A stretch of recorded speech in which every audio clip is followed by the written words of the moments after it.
اتر کے عرش بری سے جس دم زمیں پہ اعلیٰ مقام آیا، اتر کے عرش بری سے جس دم زمیں پہ اعلیٰ مقام آیا، خدا کی جانب سے ان پہ ہر دم درود آیا، سلام آیا، خدا کی جانب سے ان پہ ہر دم درود آیا، سلام آیا۔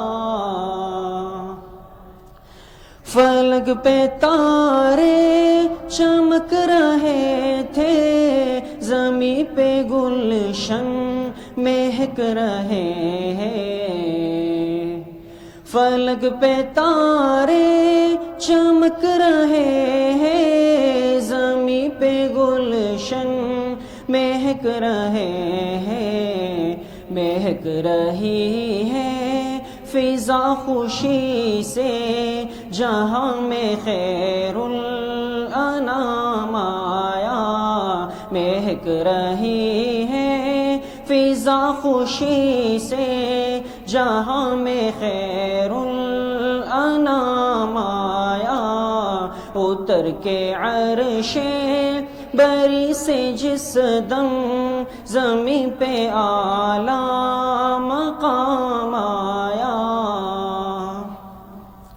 ہے عرش و کرسی پہ وجد طاری، خدا کی رحمت ہوئی ہے جاری، ہے عرش و کرسی پہ وجد طاری، خدا کی رحمت ہوئی ہے جاری، ہمارا آقا ہمارا مولا پیغمبروں کا امام آیا، ہمارا آقا ہمارا مولا پیغمبروں کا امام آیا، اتر کے عرش بری سے جس دم زمیں پہ اعلیٰ مقام آیا، بجائے حوروں نے شادیاں نے فلک لگائے ہیں شامیاں نے،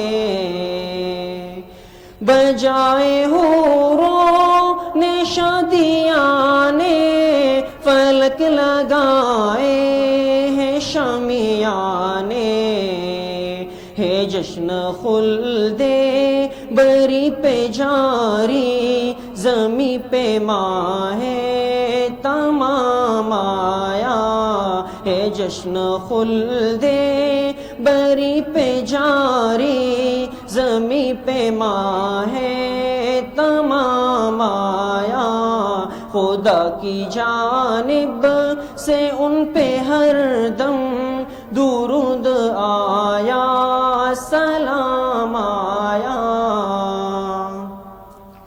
گلوں کے چہرے نکھر گئے ہیں، فضا میں نغمے بکھر گئے ہیں، گلوں کے چہرے نکھر گئے ہیں، فضا میں نغمے بکھر گئے ہیں، سجائی لوگوں نے بزم گھر گھر، فلک سے شاہ انعام آیا، سجائی لوگوں نے بزم گھر گھر، فلک سے شاہ انعام آیا، اتر کے عرش بری سے جس دم زمیں پہ اعلیٰ مقام آیا، اتر کے عرش بری سے جس دم زمیں پہ اعلیٰ مقام آیا، خدا کی جانب سے ان پہ ہر دم درود آیا، سلام آیا، خدا کی جانب سے ان پہ ہر دم درود آیا، سلام آیا۔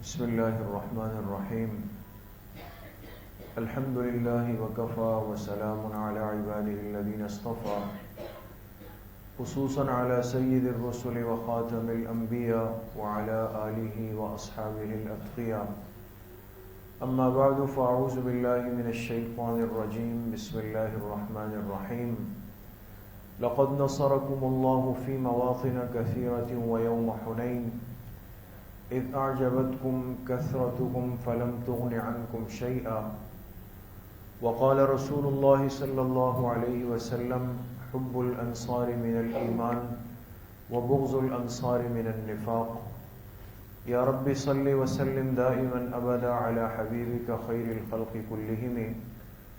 تمام حضرات ایک مرتبہ محبت و عقیدت سے درود شریف پڑھ لیں۔ اللهم صل على محمد وعلى آل محمد كما صليت على إبراهيم وعلى آل إبراهيم إنك حميد مجيد، اللهم بارك على محمد وعلى آل محمد كما باركت على إبراهيم وعلى آل إبراهيم إنك حميد مجيد۔ میرے انتہائی قابل قدر دوستوں، بھائیوں اور بزرگوں، الحمدللہ آج اس مبارک سلسلے کی سیرت طیبہ کی 51ویں مجلس میں اللہ پاک نے ہم سب کو حاضری نصیب کی ہے۔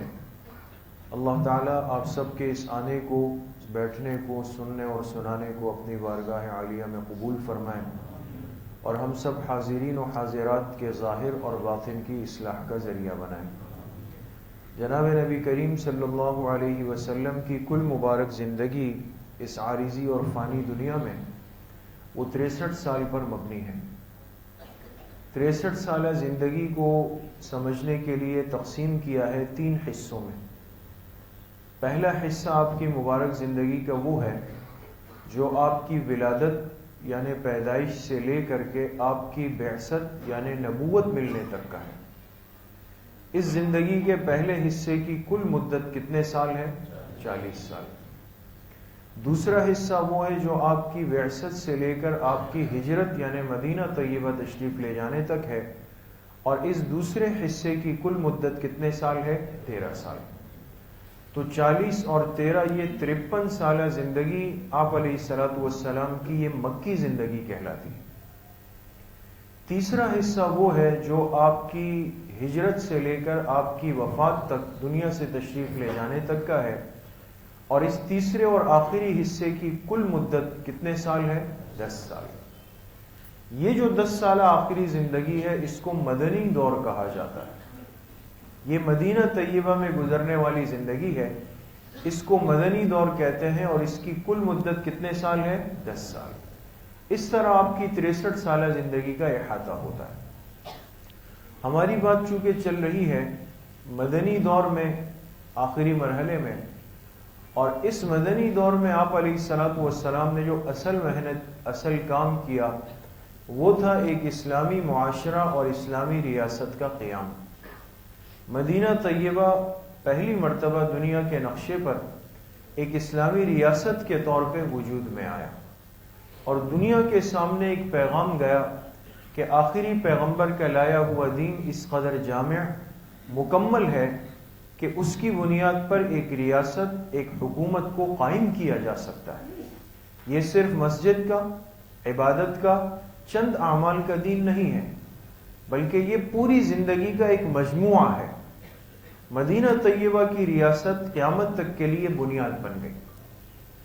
اس مدنی دور کے 10 سال پھر تقسیم کیے گئے ہیں 3 مرحلوں میں۔ پہلا مرحلہ ہے خطرات اور ان کا مقابلہ، اور اس مرحلے کی کل مدت کتنی ہے؟ 5 سال 8 مہینے۔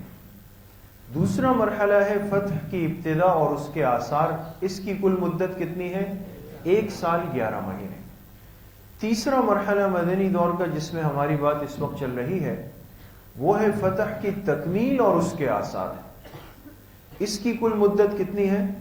2 سال 6 مہینے۔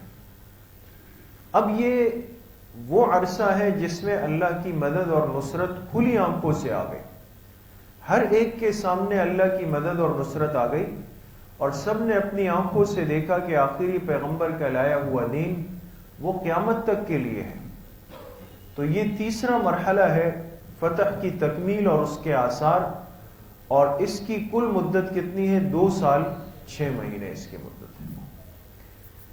آپ حضرات کے سامنے تذکرہ ہوا کہ مکہ مکرمہ اللہ کے حکم سے فتح ہو گیا۔ کس طرح فتح ہوا، آپ کیسے داخل ہوئے، اور آپ کو دیکھ کر لوگ جو پریشان ہوئے، آپ علیہ السلام نے ان کے ساتھ کیسا سلوک فرمایا، کیا فرمایا، وہ ساری تفصیل آپ کے سامنے پچھلی مجلسوں میں آ گئی ہے۔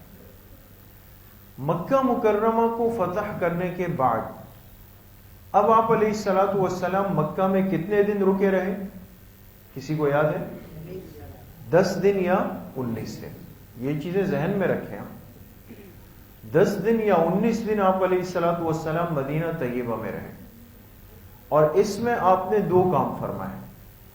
ایک تو آپ نے کیا کیا کہ مکہ مکرمہ کے انتظامی معاملات کو سنبھالنے کے لیے جس صحابی کو مقرر کیا، ان کا نام کیا تھا؟ حضرت عتاب ابن اسید رضی اللہ عنہ۔ اور ایک مکہ مکرمہ کے تعلیمی نظام کہ کوئی ان کو آ کر دین سکھا سکے، دین اسلام کی بنیادی معلومات دے سکے، تو دینی نظام سکھانے کے لیے آپ علیہ السلام نے جس صحابی کو مقرر کیا وہ کون تھے؟ حضرت معاذ ابن جبل رضی اللہ تعالی۔ ایک پورا نظام آپ نے مکہ مکرمہ کا طے کر دیا، ایسے چھوڑ کے نہیں گئے آپ ان کو، تعلیمی نظام بھی، انتظامی امور بھی، یہ صحابہ کے حوالے ہو گئے۔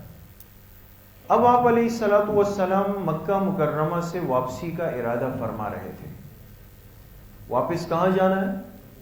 مدینہ طیبہ جانا ہے، جہاں سے آئے تھے اب وہیں کی واپسی ہونی۔ آپ علیہ السلام واپسی کا ارادہ فرما رہے تھے کہ اسی دوران آپ کو ایک اطلاع ملی۔ اطلاع کیا ملی؟ کہ عرب کا ایک بہت بڑا مشہور قبیلہ تھا جس کا نام تھا حوازن۔ کیا نام تھا؟ حوازن قبیلہ۔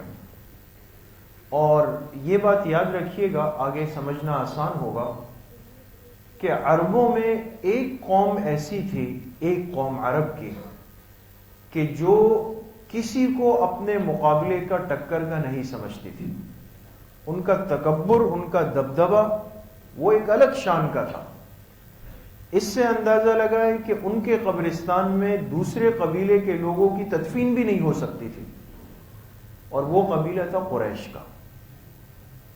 وہ تو قریش کا قبیلہ، اور یہ کسی کو خاطر میں نہیں لاتے تھے۔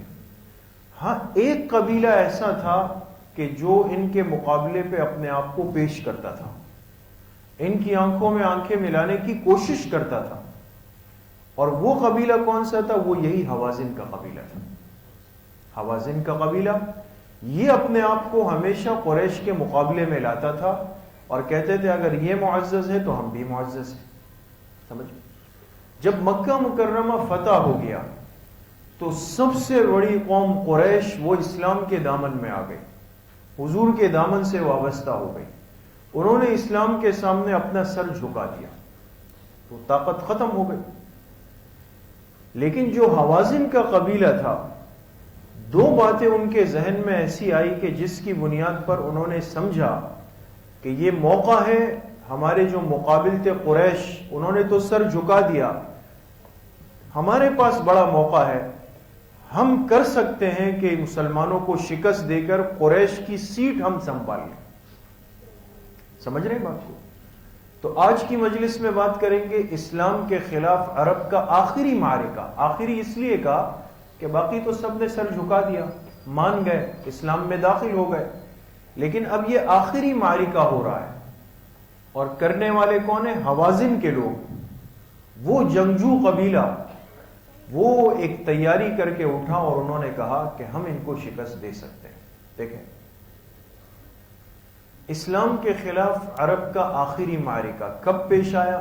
شوال سن 8 ہجری۔ 3 باتیں ہوں گی آج کی مجلس میں، اس معرکے سے قبل، معرکے کے اندر کے حالات اور معرکے کے بعد کے حالات۔ جی، اب سوال یہ ہے، ایک ذہن میں سوال ضرور اٹھتا ہے کہ حوازن کی تیاری کا سبب کیا تھا؟ آپ کسی کو چھیڑے نہیں، کسی سے بات نہ کریں، کسی کو پکارے نہیں، تو وجہ کیا ہوئی کہ وہ اتنی بڑی تیاری کر کے اٹھے، باوجود ہے کہ اپنی آنکھوں سے دیکھ رہے تھے کہ پورا جزیرۃ العرب اس آخری پیغمبر کے ہاتھ پہ اسلام میں داخل ہو رہا ہے۔ 2 باتیں ہوئی تھی، ایک کی طرف تو میں نے اشارہ کر دیا، دوسری بات سمجھیں۔ پہلا سبب یہ ہوا کہ مکہ جانے والے لشکر کو انہوں نے اپنا مقابل سمجھا۔ غور سے سنیں دوستو،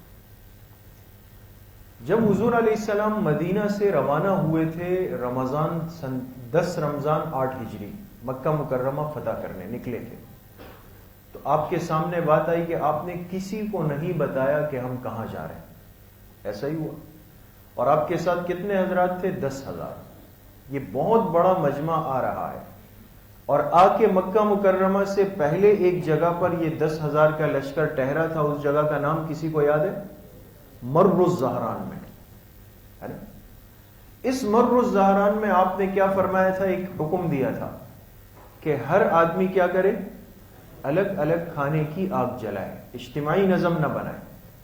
10,000 افراد نے جب آگ جلائی اور اس کے شعلے آسمان سے باتیں کرنے لگے، تو ظاہر سی بات ہے کہ یہ جو حوازن کا قبیلہ تھا یہ بھی زیادہ دور نہیں تھا۔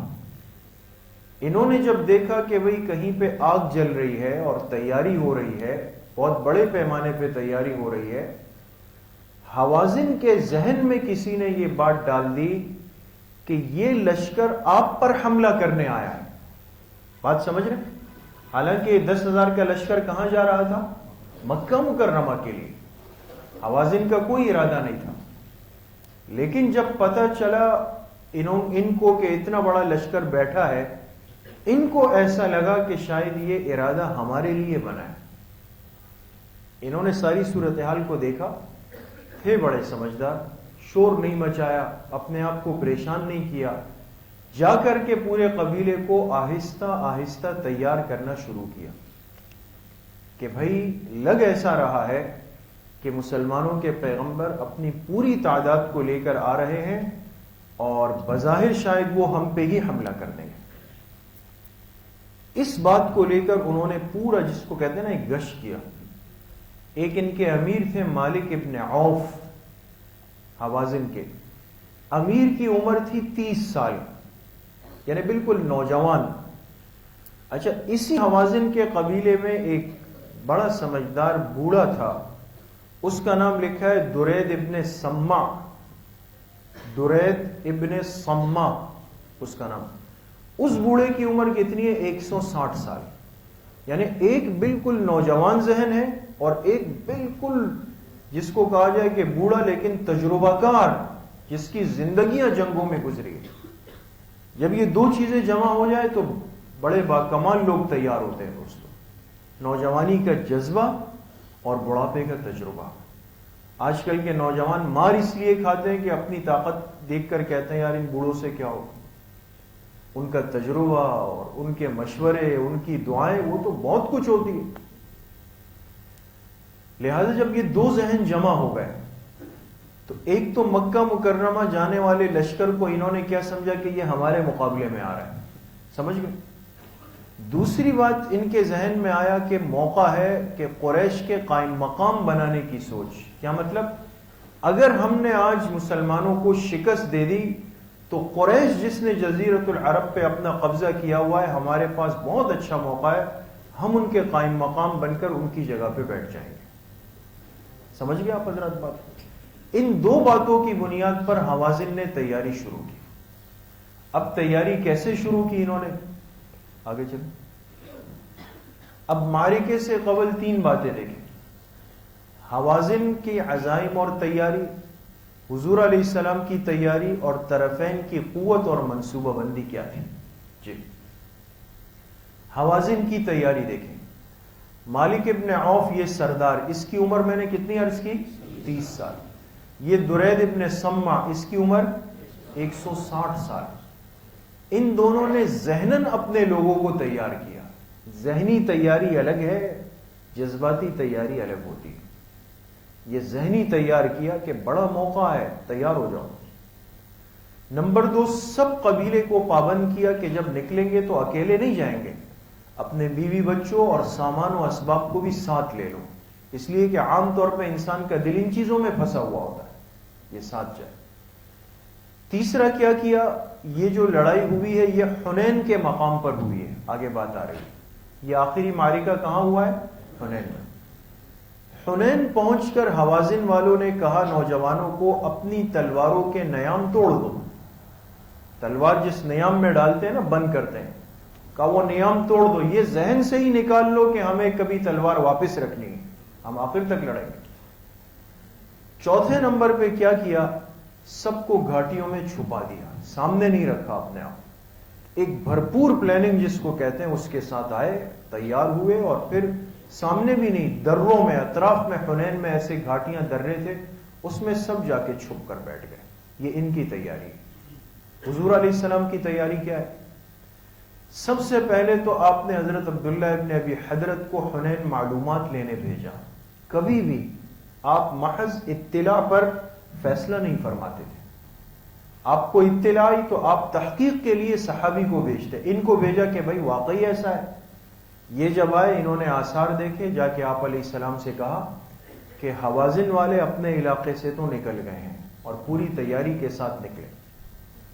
جب آپ کو اطمینان ہوا تو مکہ سے آنے والا لشکر کتنا تھا؟ 10,000 نا، وہ تو پہلے سے تھا. 2,000 مکہ کے لوگ مزید ایڈ ہو گئے، شامل ہو گئے. آپ علیہ السلام 12,000 لشکر لے کر حنین روانہ ہو گئے. اب تعداد زیادہ، اسلحہ ہتھیار کم. مکہ مکرمہ میں اسلحے کا ایک بہت بڑا ڈیلر سمجھ لیں، جس کے پاس بہت بڑا اسلحے کا ذخیرہ تھا کافر صفوان ابن امیہ، حضور کا بہت بڑا دشمن تھا اور ابھی تک مسلمان بھی نہیں ہوا ہے. آپ علیہ السلام نے صفوان کو پیغام بھیجا کہ ہمیں ہتھیاروں کی ضرورت ہے. اس کو لگا کہ شاید یہ تو غالب ہے، مجھ سے زبردستی چھین لیں گے.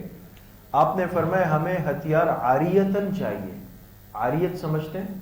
ضرورت کے لیے چیز میں لے کر، جیسے کوئی کسی کو کہے بھائی یار موٹر سائیکل آدھے گھنٹے کے لیے دے دو، میں واپس کر رہا ہوں.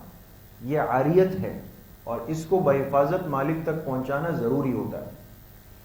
آپ نے عاریتن صفوان ابن امیہ سے ہتھیار لیے اور پھر آپ نے لشکر کا جو مقدمہ تھا، اگلا حصہ، اس پہ حضرت خالد ابن ولید کو امیر بنایا کہ بھئی آپ آگے آگے چلیں.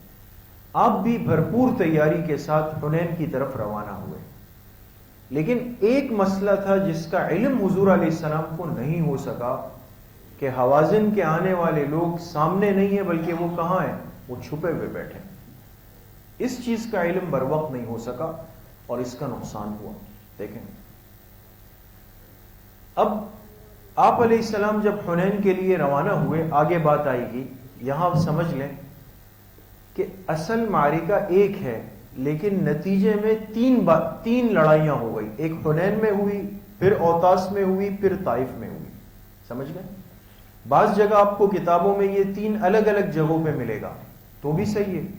بعض جگہ پہ غزوہ حنین کے ضمن میں یہ چیزیں آ جائیں گی تو بھی صحیح ہے، اس لیے کہ سفر ایک ہے. لیکن یہاں سے دشمن بھاگ کے یہاں گیا، یہاں سے بھاگ کے یہاں آیا. سمجھ گئے؟ تو ایک ہی سفر میں تینوں واقعات پیش آئے اور تینوں شوال سن 8 ہجری میں ہوئے. جی اب دیکھیں، اب غور سے دیکھیے گا، آپ علیہ السلام کہاں پر ہے؟ مکہ میں۔ یہ حوازن کا قبیلہ کہاں پر تھا؟ یہ طائف کے قریب، یہ اس جگہ پہ حوازن کا قبیلہ ہے۔ یہ لوگ یہاں سے روانہ ہوئے، پہلے نکلے تھے، آئے اور حنین کی وادی میں نہیں اترے، بلکہ یہ جو نشان بنا ہے گول، یہ گھاٹیوں کی طرف اشارہ ہے، درے، یہاں آ کے چھپ گئے یہ لوگ۔ یہاں سے حضور علیہ السلام روانہ ہوئے اور آپ آ کے بالکل جو حنین کا جو میدان تھا، آپ یہاں پہ پہنچ گئے۔ لیکن جب یہاں پر آپ علیہ الصلوۃ والسلام پہنچے تو آپ کو اندازہ نہیں ہوا کہ یہ لوگ دروں میں چھپے ہوئے ہیں۔ نتیجتاً کیا ہوا کہ انہوں نے چھپ کر تیر اندازی شروع کر دی،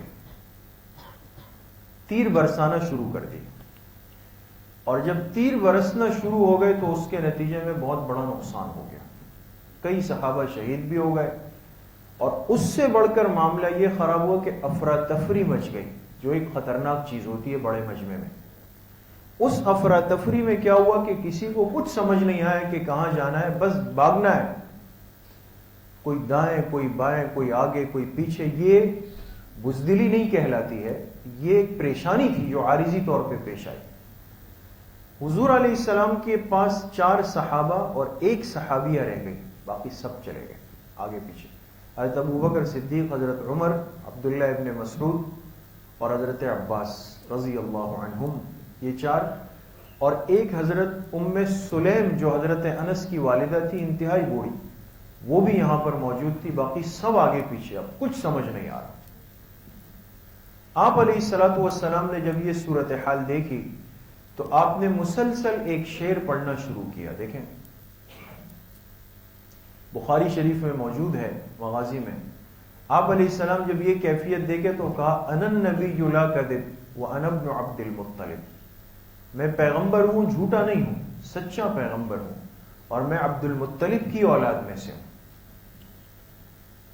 یہ کیفیت ہوئی۔ آپ نے حضرت عباس سے کہا کہ زور سے صحابہ کو آواز دو۔ حضرت عباس اونچی آواز والے۔ حضرت عباس نے جب دیکھا تو کہا، یا اصحاب السمرہ، سمرہ کہتے ہیں جھاڑی کو، کہا او جھاڑی کے نیچے بیعت کرنے والے لوگوں، جنہوں نے بیعت رضوان کی تھی، اس کی طرف اشارہ کیا۔ جب حضرت عباس کی آواز سنی صحابہ نے جو ادھر ادھر منتشر تھے، سب جمع ہو گئے، اور سب آپ علیہ السلام کے ارد گرد آ کر جمع ہو گئے، سارا مجمع ہو گیا۔ اب انتشار ختم ہوا، سب یکسو ہو گئے، ذہناً تیار۔ آپ علیہ السلام نے فرمایا، اب حملہ کرو ان پر۔ اب مسلمان تیار ہو گئے تھے۔ اب حنین کے میدان میں جنگ شروع ہوئی۔ اب صحابہ کی تعداد تو بہت زیادہ تھی، 12,000 تھے، لہذا بدترین شکست دی حوازن والوں کو۔ ان کے بڑی تعداد میں لوگ قتل ہوئے، اور چونکہ اپنے ساتھ مال و اسباب بھی لائے تھے نا، تو وہ سارا میدان میں چھوڑ کر کے واپس بھاگ گئے۔ لوگ قیدی بنے، قتل ہوئے، زخمی ہوئے، بہت بڑی تعداد میں مال غنیمت ہاتھ میں آیا۔ اور یہاں سے جو لوگ بچ گئے وہ یہاں سے بھاگ کر کے، یہ اوتاس ایک علاقہ تھا، یہ وہاں چلے گئے۔ آپ علیہ الصلوۃ والسلام نے فوراً، ایک صحابی تھے حضرت ابو عامر اشعری، آپ نے ایک مشہور صحابی کا نام سنا ہے، حضرت ابو موسیٰ اشعری رضی اللہ عنہ۔ یہ حضرت ابو موسیٰ اشعری کے چچا ہیں، چچا، سگے چچا۔ ان کی قیادت میں 200 صحابہ کا دستہ اوتاس کی طرف بھیجا اور کہا کہ جا کر کے وہاں ان سے مقابلہ کرو۔ یہ فوراً آئے، ان کے بھتیجے حضرت ابو موسیٰ اشعری بھی ان کے ساتھ تھے۔ یہاں اوتاس آ کر ان کے ساتھ بھرپور مقابلہ کیا اور ان کو شکست دی، لیکن اس لڑائی کے دوران ایک تیر آیا اور آ کے حضرت ابو عامر اشعری کے گھٹنے پہ لگ گیا، گھٹنے پہ لگ گیا۔ ان کے بھتیجے نے جب دیکھا تو انہوں نے کیا کیا، بہت کوشش کر کے وہ تیر اپنے چچا کے گھٹنے سے نکالا، لیکن جب نکالا تو اس کے ساتھ خون کی رگیں جو تھی وہ کٹ گئی اور خون بہت زیادہ تعداد میں بہنا شروع ہوا، اور یہ سمجھ گئے کہ میرا آخری وقت ہے۔ تو انہوں نے اپنے بھتیجے سے کہا کہ بھتیجے 2 کام کرنا، ایک تو جا کر جب حنین پہنچو تو حضور علیہ السلام سے میرا سلام عرض کر دینا، اور دوسرا یہ کہ ان سے کہنا کہ چچا نے درخواست کی تھی کہ آپ میرے لیے مغفرت کی دعا فرما دیں۔ ٹھیک ہے، اور یہ حضرت ابو عامر اشعری شہید ہو گئے اور وہیں ان کی قبر بن گئی اوتاس میں۔ یہ حضرات جب واپس آئے آپ علیہ السلام کو جب پتہ چلا تو آپ نے فوراً ہاتھ اٹھا کر دعا فرمائی، اللہم اغفر لعبید ابی عامر، ان کا اصل نام تھا عبید، اے اللہ ابو عامر عبید کی مغفرت فرما۔ 3 دفعہ آپ نے یہ جملہ فرمایا اور ہاتھ اٹھا کر، بخاری جلد ثانی کتاب المغازی باب غزوۃ الاوطاس، وہاں پر یہ روایت موجود ہے، آپ نے ہاتھ اٹھا کر ان کے لیے مغفرت کی دعا مانگی۔ سمجھ گئے؟ یہاں سیرت کی کتابوں سے علماء نے پھر اس مسئلے کو واضح کیا کہ اگر کسی کا انتقال ہو جائے تو اس کے لیے مسنون تعزیت کتنے دن تک ہے؟ 3 دن تک، یہ حدیث سے ثابت ہے۔ اب تعزیت کے لیے جب انسان کسی کی وفات پہ بیٹھ جائے، ایسے موقع پر آیا ہاتھ اٹھا کر دعا کر سکتے ہیں یا نہیں کر سکتے؟ بعض لوگ اس میں بڑی سختی کرتے ہیں کہ جی ہاتھ نہیں اٹھانا چاہیے، تو مسئلہ بالکل صاف ہے۔ جہاں تک حدیث سے مسئلہ ثابت ہے تو اس کو تو ہم قبول کریں گے۔ آپ علیہ السلام کو اطلاع آئی، آپ نے ان کی مغفرت کے لیے ہاتھ اٹھا کر دعا مانگی، لہذا اگر کوئی کسی کی تعزیت کے لیے چلا جائے 3 دن تک میں، تو بالکل علماء نے لکھا ہے کہ ہاتھ اٹھا کر کے دعا مغفرت کی جا سکتی ہے، اس میں کوئی ممانعت نہیں۔ لیکن جو ہمارے ہاں ایک طریقہ رائج بعض قوموں میں چلا ہوا ہے، اس میں ایک عجیب سی صورتحال بعض دفعہ ہو جاتی ہے۔ مثال کے طور پہ 5 ساتھی 8 ساتھی ایک ساتھ آ جاتے ہیں تعزیت کے لیے۔ اب جب بیٹھ جاتے ہیں تو ایک ساتھی نے کہا بھائی ہاتھ اٹھا کے دعا کر لیتے ہیں، دعا ہو گئی، دوسرا کہتے ہیں بھائی پھر ہاتھ اٹھا لیتے ہیں، پھر تیسرا کہتے ہیں پھر ہاتھ اٹھا لیتے ہیں۔ ایسا ہے، خاص طور پہ ہمارے پشتو والے حضرات میں یہ چیز زیادہ ہے۔ تو یہ بار بار جو ہے بیا بلا سنو اچت کو، اس طرح کی ایک کیفیت ہوتی۔ تو یہ بہرحال یہ چیز علماء نے لکھا ہے کہ یہ پسندیدہ نہیں، اس لیے کہ یہ رسم میں چلی جاتی ہے، گویا کہ ہر آدمی اپنی حاضری اٹینڈنس لگا رہا ہے کہ پتہ چل جائے اس کو کہ جی میں بھی آیا ہوں۔ سمجھ گئے؟ اس لیے علماء نے لکھا جتنے ساتھی بیٹھے ہوئے ہوں، اگر ایک بھی کہہ دے کہ بھئی دعا کر لیتے ہیں، کچھ دیر دعا ہو گئی تو بس سب کی طرف سے ہو گئی، ختم۔ تو ہاتھ اٹھا کر میت کے لیے مغفرت کی دعا کرنا حدیث سے ثابت ہے، اور جس درجے میں ثابت ہے تو اس پر بلا شبہ عمل کرنا چاہیے۔ تو بہرحال یہ اوتاس بتاؤ۔ اب یہاں سے جو لوگ بچ گئے تو وہ بھاگ کے کہاں چلے گئے؟ وہ آگے طائف کی طرف چلے گئے، یہاں آ گئے۔ اب طائف جب گئے تو آپ علیہ السلام خود یہاں سے تشریف لے گئے، حنین سے سارے صحابہ کو لے کر طائف آ گئے۔ سمجھ گئے؟ اور جو مال غنیمت یہاں رہ گیا تھا، دیکھیں حضور کی ساری زندگی میں نظم سلیقہ، اب اس کا کیا کرنا ہے؟ ایک صحابی ہے بدیل ابن ورقا رضی اللہ عنہ، ان کو آپ نے بھیجا، آگے بات آ رہی ہے، جعرانہ لکھا ہوا ہے، آگے بات آ جائے گی۔ آپ نے فرمایا سارا سامان یہاں محفوظ کر لو اور اس کی نگرانی کرو، ہم خود تمہارے پاس آئیں گے، تم مت آنا۔ بدیل ابن ورقا یہاں آ گئے، سارا مال غنیمت یہاں آ گیا، آپ علیہ السلام صحابہ کو لے کر طائف آ گئے۔ طائف میں جو لوگ اب چھپے ہوئے تھے تو ان کے پاس گھر تھے، قلعے تھے، چھپنے کی جگہ تھی، یہ لوگ اندر جا کے چھپ گئے۔ حضور علیہ السلام بہت بڑی جماعت لے کر آ گئے، لیکن مسئلہ یہ ہے کہ دشمن اپنے گھر میں دیوار کے پیچھے، کیا کرے؟ بہت کوشش صحابہ نے کی، وہاں سے تیر برس رہے ہیں، یہاں سے تیر برس رہے ہیں۔ ایک تیر آ کے حضرت ابو سفیان رضی اللہ عنہ کی آنکھ میں لگا اور ان کی ایک آنکھ باہر آ گئی، آنکھ نکل آئی۔ اب ان کو تکلیف ہوئی، اپنی آنکھ لے کر حضور کی خدمت میں آئے، پیش ہوئے اور کہا کہ میری آنکھ میں تیر لگ گیا، اب میں کیا کروں؟ آپ نے فرمایا ابو سفیان 2 صورتیں، اگر تو آپ کہو تو میں اس آنکھ کو اللہ سے دعا مانگوں گا، یہاں لگ جائے گی اور اس کی اسی طرح بینائی ہوگی، کوئی نہیں، اور اگر تم چاہو تو میں اللہ سے دعا کروں اللہ اس قربانی کا عوض آپ کو جنت میں دے دیں گے۔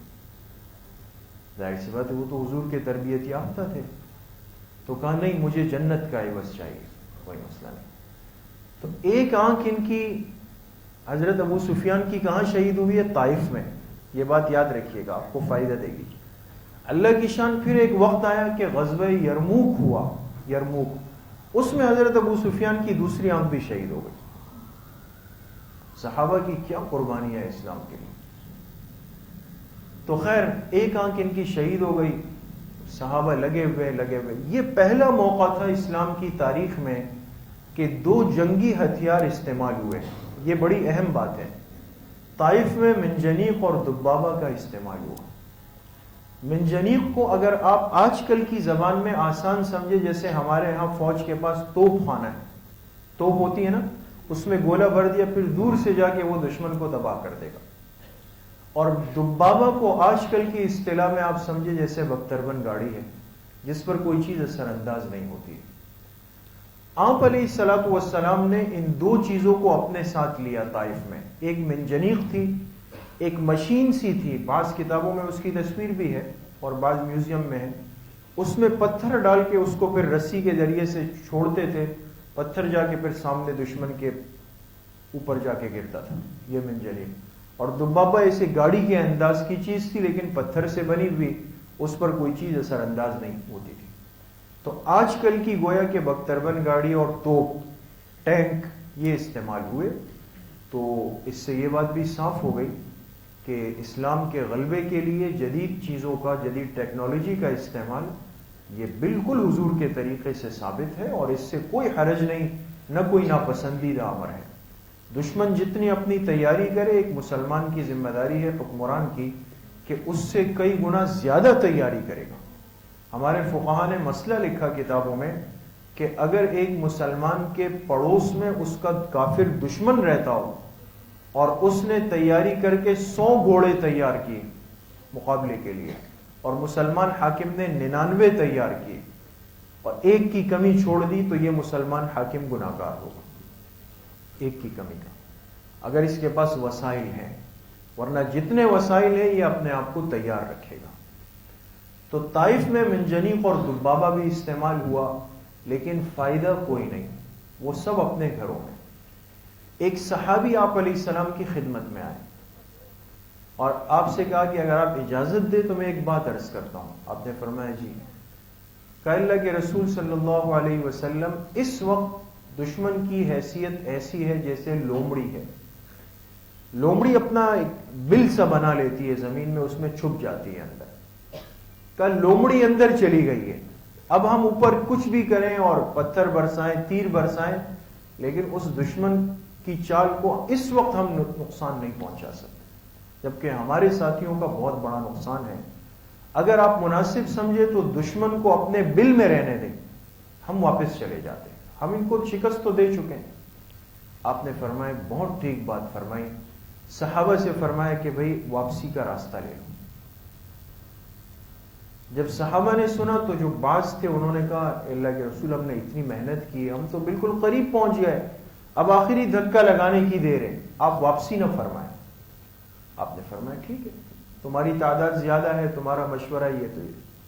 ایک دن مزید گزرا، اگلے دن مزید صحابہ اکرام کچھ شہید ہو گئے، نقصان ہوا. اب انہوں نے آپ کو فرمایا کہ واقعی واپس جانا چاہیے. آپ کے گزشتہ دن کے مشورے کو قبول نہیں کیا، ایک دن مزید رہے، نقصان ہوا، اب خود کہہ رہے ہیں واپس جانا چاہیے. آپ بتائیں کتنا غصہ آنا چاہیے. لیکن حدیث میں آتا ہے آپ علیہ السلام مسکرا کے خاموش ہو گئے اور فرمایا چلو واپس چلتے ہیں. تو آپ طائف سے صحابہ کو لے کر کے پھر واپس روانہ ہو گئے. اب کہاں آ گئے؟ آپ آ گئے جعرانہ کے مقام پر. سمجھیں جعرانہ کیوں آئے؟ سب مال غنیمت اسباب یہاں پر حضرت بدیل ابن ورقا کے پاس جمع ہوا تھا. اب آپ نے یہاں آ کر اس کی تقسیم اور ترتیب کرنی تھی. جی اب معرکہ ختم، مال غنیمت کی تقسیم کرنی ہے. دوسری بات، اس موقع پر آپ علیہ السلام کی رحمت و شفقت کا ایک بڑا عجیب مظاہرہ سامنے آیا. تیسری بات ہوگی کہ آپ نے جعرانہ سے، یہ جو مقام تھا، یہاں سے عمرے کا احرام باندھا اور پھر مدینہ طیبہ آپ نے واپسی فرمائی. یہ 3 باتیں. اچھا، اب جب مال غنیمت کی تقسیم ہونے لگی، اسلامی تاریخ کا سب سے بڑا مال غنیمت اس وقت مسلمانوں کے پاس تھا. 40,000 بکریاں تھی اور ہزاروں تولہ سونا تھا، باندیاں تھی، غلام تھے، بہت بڑی تعداد. آپ علیہ السلام جب تقسیم فرمانے لگے تو آپ نے تقریباً مال غنیمت ان صحابہ میں تقسیم کر دیا جو ابھی نئے نئے مکہ مکرمہ میں مسلمان ہوئے تھے. ان میں سارا بانٹ دیا آپ نے. جو پرانے آپ کے پاس صحابہ تھے انصار جو مدینہ سے چل کر آئے تھے ان کو آپ نے کچھ بھی نہیں دیا. سمجھ رہے؟ سب نئے صحابہ میں تقسیم ہوا, انصار کو کچھ بھی نہیں دیا. اب ایک چیز فطرتاً ہوتی ہے نا, انصار نے جب یہ دیکھا تو ان کے دماغ میں آیا کہ یا تو آپ علیہ السلام ہم سے ناراض ہے کسی بات پہ, اور اگر ناراض نہیں ہے تو پھر کیا وجہ ہے کہ ہم نے اتنی بڑی قربانی دی اور آپ علیہ السلام نے تقسیم ان صحابہ میں کیا جو ابھی چند دن ہوئے اسلام میں آئے. ایک چیز نے دلوں کو بے چین کیا, انصار کے دلوں کو, اور یہ بات آپ علیہ الصلوۃ والسلام کو کسی نے بتا دی کہ انصار میں یہ باتیں چل رہی ہے کہ ہمیں مال غنیمت نہیں ملا, پتہ نہیں کہ اس کی وجہ کیا ہو. آپ علیہ الصلوۃ والسلام نے انصار کو بلایا اور انصار کو بلا کر آپ نے کہا کہ اے انصار, تم نے مال غنیمت کی تقسیم پر بات کی ہے کہ تمہیں نہیں ملا. دیکھو یاد کرو, ایک وقت تھا کہ تم قبیلوں میں تقسیم تھے, اوس ہے خزرج ہے, آپس میں لڑتے تھے معمولی باتوں پر. اللہ نے میری برکت سے تمہارے اختلافات ختم کیے. تم قومیتوں میں عصبیتوں میں بٹے ہوئے تھے, میری برکت سے وہ سارے اختلافات محبت میں تبدیل ہوئے. اور دیکھو جب میں مدینہ آیا تو تمہارے پاس مال کی فراوانی نہیں تھی, میری برکت سے اللہ نے تم پر مال کی فراوانی کر دی. پھر فرمایا اے انصار, اگر تم مجھے یہ کہو کہ آپ بھی تو ہمارے پاس اس طرح آئے تھے کہ آپ کے ساتھ دینے والا کوئی نہیں تھا, آپ کی اپنی قوم قریش نے آپ کو نکالا تھا, کوئی دشمن کے مقابلے میں آپ کے ساتھ کھڑا ہوا نہیں تھا, تم کہو کہ ہم آپ کے میزبان بنے, ہم نے کفر کی ساری طاقتوں سے ٹکر لی, آپ کا ساتھ دیا, اور آپ کے ساتھ مکہ سے آنے والے مہاجرین کے لیے اپنے دلوں کے دروازے کھولے. تم کہہ سکتے ہو, تم سچ کہو گے, بالکل تمہاری بات بھی غلط نہیں ہے, لیکن اب میں تمہیں بتاتا ہوں کہ آج کی مال غنیمت میں نے دوسروں کو ترجیح دی, تمہیں حصہ نہیں دیا, اس کی وجہ کیا ہے؟ وہ آگے آپ علیہ السلام کے عجیب و غریب الفاظ ہیں خطبے کے, وہ ابھی آپ کے سامنے آ جائیں گے. جی اب یہ دیکھیں, یہ جعرانہ ہے, یہاں آپ علیہ الصلوۃ والسلام نے مال غنیمت کی تقسیم کی اور یہیں پر انصار کا وہ معاملہ پیش آیا. جی یہ مسجد جعرانہ ہے, مکہ مکرمہ سے جہاں حدود حرم ختم ہوتی ہے. یہ مسئلہ بھی یہاں پر سمجھ لیں, جو حضرات عمرے پر یا حج وغیرہ پہ تشریف لے جاتے ہیں, اللہ سب کو حاضری نصیب فرمائے, تو جب انسان عمرے سے فارغ ہو جاتا ہے, دن ہوتے ہیں, موقع ہوتا ہے, دل چاہتا ہے دوسرا عمرہ کر لیں, تو دوسرا عمرہ کرنے کے لیے شرط کیا ہے کہ مکہ والے کہاں جائیں گے؟ حد حرم سے باہر, وہاں جا کے احرام باندھنا ہے. اب حد حرم سے باہر کی مشہور جگہ 3 ہیں. ایک تنعیم یعنی مسجد عائشہ, عام طور پہ لوگ وہاں جا کے احرام باندھ لیتے ہیں. دوسری جگہ ہے حدیبیہ, جس کو آج کل شمیسی کہتے ہیں, وہاں سے جا کے احرام باندھ لیتے ہیں. اور تیسری مشہور جگہ ہے جعرانہ, جس کی ابھی بات ہو رہی ہے. اور یہ جعرانہ وہ جگہ ہے, یاد رکھیں, جہاں سے آپ علیہ الصلوۃ والسلام نے خود احرام پہن کر عمرہ کیا ہے. اس لیے عام لوگوں کی زبانوں پر ایک جملہ ہوتا ہے بڑا عمرہ, کہ بڑا عمرہ کرنا ہے. یہ بڑے عمرے سے مراد یہی جعرانہ والا عمرہ ہے. علماء نے لکھا ہے کہ آدمی کم از کم ایک عمرہ جعرانہ سے سفر میں ضرور کرے, اس لیے کہ یہ بہت بڑی فضیلت والا عمرہ ہوتا ہے. تو بہرحال آپ علیہ الصلوۃ والسلام جعرانہ کے اس مقام پر آئے, اور یہاں آپ نے عمرے کا احرام بھی باندھنا تھا اور مال غنیمت کی تقسیم بھی ہو گئی. یہاں آپ نے پھر انصار کو خطبہ دیا, اور آپ نے انصار سے کہا کہ دیکھو ایک قوم انصار, اللہ تعالیٰ نے تمہیں ایک بڑی عزت دی جو عام لوگوں کے حصے میں نہیں آ سکی, عام لوگوں کے حصے میں نہیں آ سکی. دنیا کے مال و اسباب یہ ختم ہونے والی چیز ہے, میں نے یہ ان لوگوں کو دیا مال غنیمت جن کے ایمان کی حفاظت کی مجھے فکر تھی, کہیں وہ واپس کفر میں نہ چلے جائیں. اس کو کہتے ہیں تألیف قلب. تألیف قلب, ان کے ایمان کو بچانے کے لیے میں نے ان کو مال دے دیا, لیکن تمہیں میں نے مال نہیں دیا. اے انصار, کیا تم یہ پسند نہیں کرتے کہ لوگ مال و اسباب لے جائیں اور تم اللہ کے پیغمبر کو اپنے ساتھ لے جاؤ.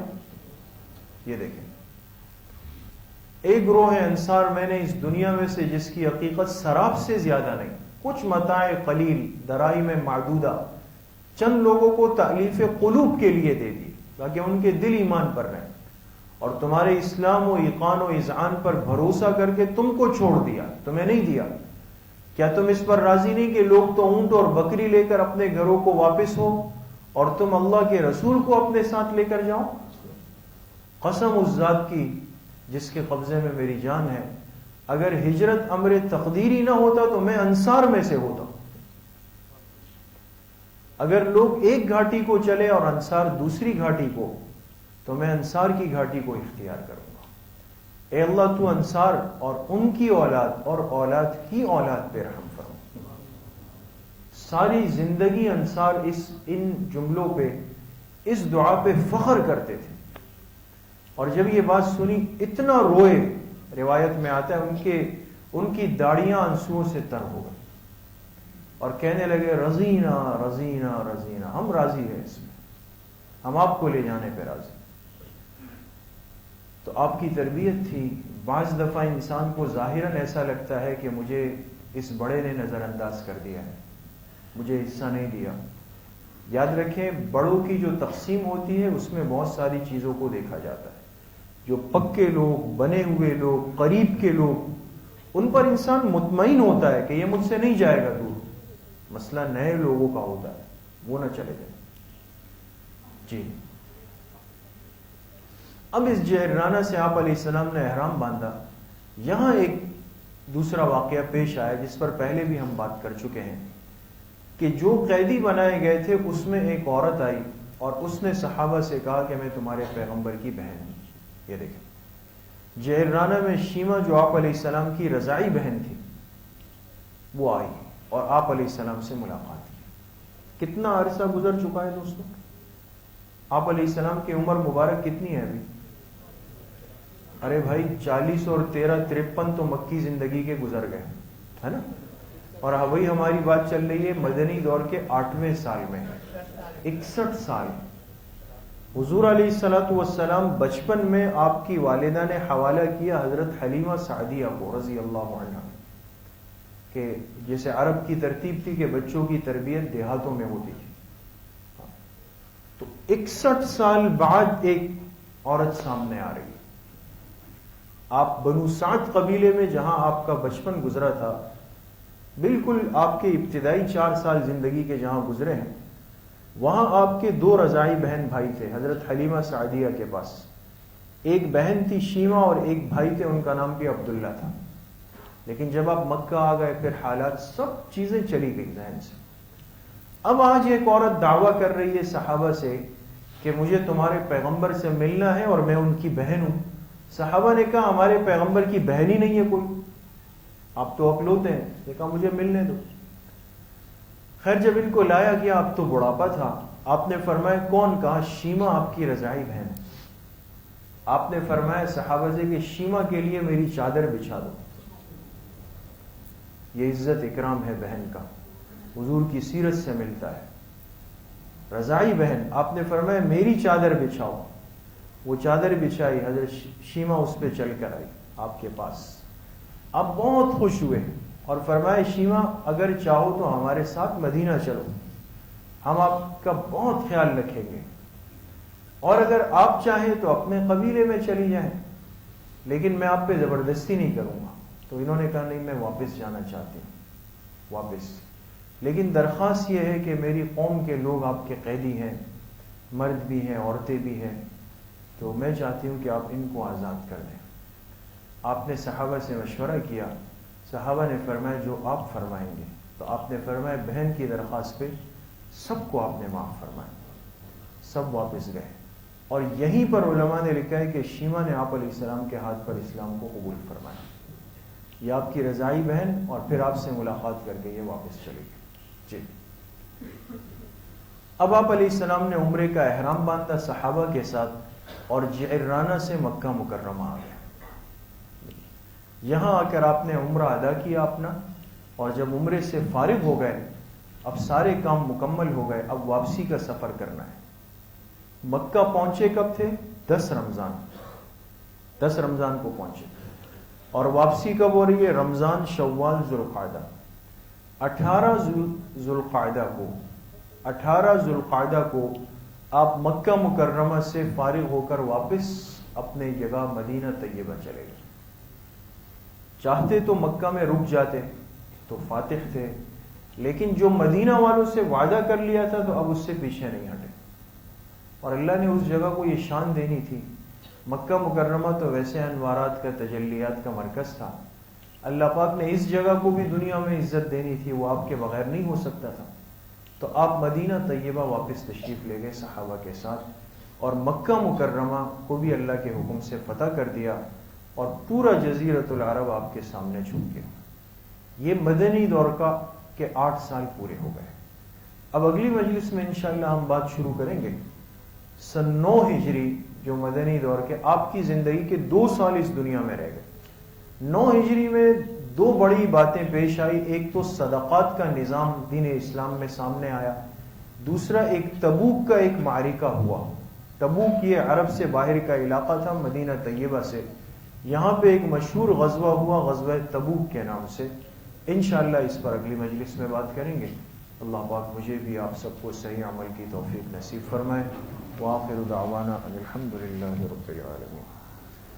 الحمدللہ رب العالمین، والصلاة والسلام علی سید الانبیاء والمرسلین، سیدنا و مولانا محمد وآلہ واصحابہ اجمعین۔